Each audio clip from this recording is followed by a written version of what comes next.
Hello বন্ধুরা, চলে এসেছি আবার একটা নতুন এক্সারসাইজ ভিডিও নিয়ে। আজকের এক্সারসাইজটা তাদের জন্য যাদের পিসিওডি পিসিওএস আছে, irregular periods problem, heavy weight, over weight এই নিয়ে সমস্যায় ভুগছেন। এক্সারসাইজটা করবেন বাটারফ্লাই। ফার্স্ট 30 সেকেন্ড মুভ করবে, দিয়ে সামনের দিকে এভাবে হোল্ড করে আবার 30 সেকেন্ড রাখবে। পারলে 30 সেকেন্ড, না হলে 10 সেকেন্ড করবে। দিয়ে এখানে আবার হাতটা সামনে রেখে আবার এখানে 10 সেকেন্ড বা 20 সেকেন্ড হোল্ড করবে।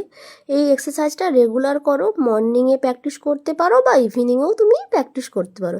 এই এক্সারসাইজটা করলে যাদের পিসিওডি পিসিওএস আছে, এমনকি ইরেগুলার পিরিয়ডস প্রবলেম আছে, এই প্রবলেমটা থেকে তুমি দ্রুত মুক্তি পেয়ে যাবে।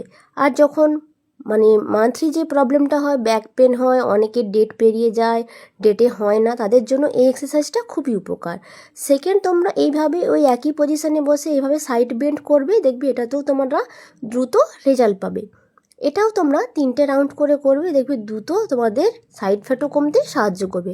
অ্যাকচুয়ালি এই এক্সারসাইজটা পুরো পিসিওডির ক্ষেত্রে আর পিসিওএস এদের জন্য এই এক্সারসাইজটা। তারপর সামনে তোমরা এভাবে বেন্ড করবে, ওটাও 3টে রাউন্ডে করতে পারো।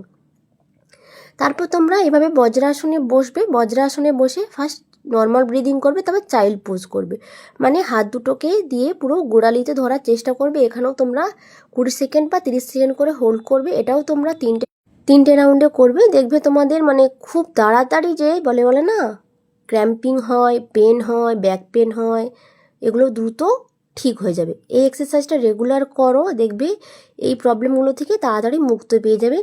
লাস্ট তোমরা এইভাবে করবে, বসবে আর উঠবে। এই এক্সারসাইজটা করলেও দেখবে দ্রুত রেজাল্ট হবে। 3টে রাউন্ড করে করবে সব এক্সারসাইজগুলো। যদি ভালো লাগে লাইক কমেন্ট শেয়ার করবে, পারলে সাবস্ক্রাইব করবে। দেখা হচ্ছে পরের ভিডিও।